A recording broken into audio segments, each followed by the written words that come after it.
Benvenuti a Veneto in diretta, pronti quest'oggi per andare insieme in immersione grazie alla competenza dell'ospite che ho qui presente al mio fianco. Sto parlando di Marco Mancini, Dive Instructor di Y40 di DeepJoy. Marco, ben arrivato qui da noi. Grazie, buongiorno. Partiamo subito con il primo intervento, Marco, una sorta di profilo, di presentazione sua personale. Come si presenterebbe alle nostre telecamere?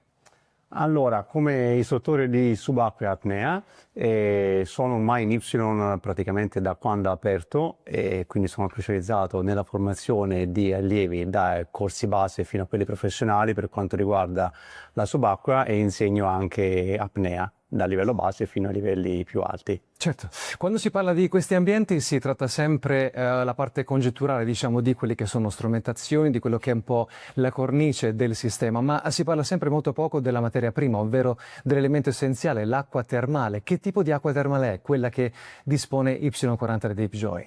Allora, l'acqua termale di cui dispone è un'acqua salso-bromo-iodica che viene utilizzata nella nostra piscina a una temperatura di 32-34 gradi. In realtà la andiamo a ridurre perché arriva in superficie a circa 87 gradi e poi viene ridotta in modo che sia una temperatura più piacevole e accomodante per quanto riguarda poi lo svolgimento dei corsi e delle varie attività. Certo, c'è un dettaglio importante anche che abbiamo avuto modo di discutere insieme anche a telecamere spente, un atteggiamento, lo stare fermi durante l'immersione, che sia per subacquei che sia anche per apneisti. Quanto è importante questo elemento rapportato anche alla temperatura, Marco? Beh, è molto importante perché rispetto alle piscine comuni dove la temperatura si aggira sui 25-26 gradi, quindi se non si fa un'attività tipo del nuoto, quindi dove siamo in movimento continuo, la piscina con una temperatura più bassa diventerebbe acqua fredda e quindi il subacqueo, l'apnista che si prepara per un'immersione, che sta svolgendo un corso, comincerebbe dopo un po' a sentire freddo, quindi non sarebbe più una condizione piacevole ma faticosa, appunto dove la performance potrebbe essere anche ridotta proprio per questo fastidio di sentire il freddo. Quindi la temperatura, la alta temperatura così piacevole diventa fondamentale. Certo, fondamentale come sapere quelli che sono i percorsi per chi volesse cominciare un percorso didattico. Le persone che appunto sono interessate, Marco, cosa dovrebbero intraprendere? Che tipo di offerta dispongono? Beh, la cosa che dovrebbero saper fare è saper nuotare. A parte poi quello, per il resto forniamo noi il materiale e facciamo tutti i tipi di corsi, sia dai corsi base, da prime esperienze, quindi solamente una prova per chi vuole iniziare questi percorsi, per arrivare poi anche allo svolgimento di, attraverso tutti i corsi previsti, anche dei corsi professionali, quindi si può fare da un primo approccio a intraprendere una carriera professionale. Certo, da un punto di vista anche di collaborazioni come Dive Instructor, Marco, quali sono state le esperienze più significative che l'hanno portato comunque ad essere orgoglioso, immagino, di rappresentare la Y40 di DeepJoy come i suoi colleghi? Sicuramente io sono in Y dall'inizio praticamente, quindi ho attraversato numerose esperienze e opportunità.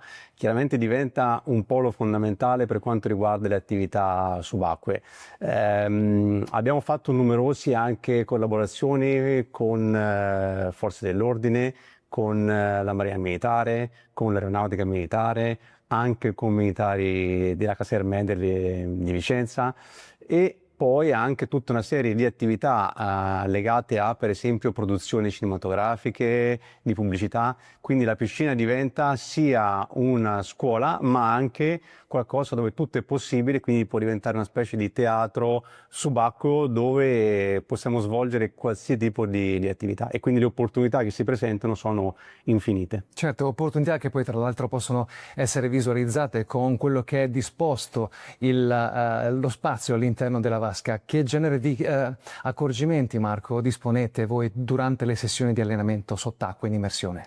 La piscina è divisa su più livelli, su più piattaforme. C'è una prima parte di acqua bassa, 1,30 m, dove si inizia proprio l'approccio, quindi si entra in acqua ma si tocca comodamente, senza nessun problema, per poi passare a piattaforme via via più profonde, quindi abbiamo una piattaforma da 5 metri, una da 6, 8, 10 metri, che è la parte più grande, dove sono presenti anche delle grotte artificiali per una lunghezza di 60 metri in totale, e poi un'altra piattaforma a 12 metri per passare ai 15, e poi la parte più profonda che arriva fino ai 40 metri. Quindi c'è tutta una progressione che si può svolgere in piscina sempre in assoluta sicurezza. Grazie per averci fatto sorridere, Marco, anzi grazie per averci fatto immergere all'interno della vostra realtà. Le auguro buona giornata e grazie di essere stato qui con noi. Grazie, arrivederci. E per il momento è tutto da Marco. Io un grande saluto, grazie di averci seguito e diamo la linea alla redazione.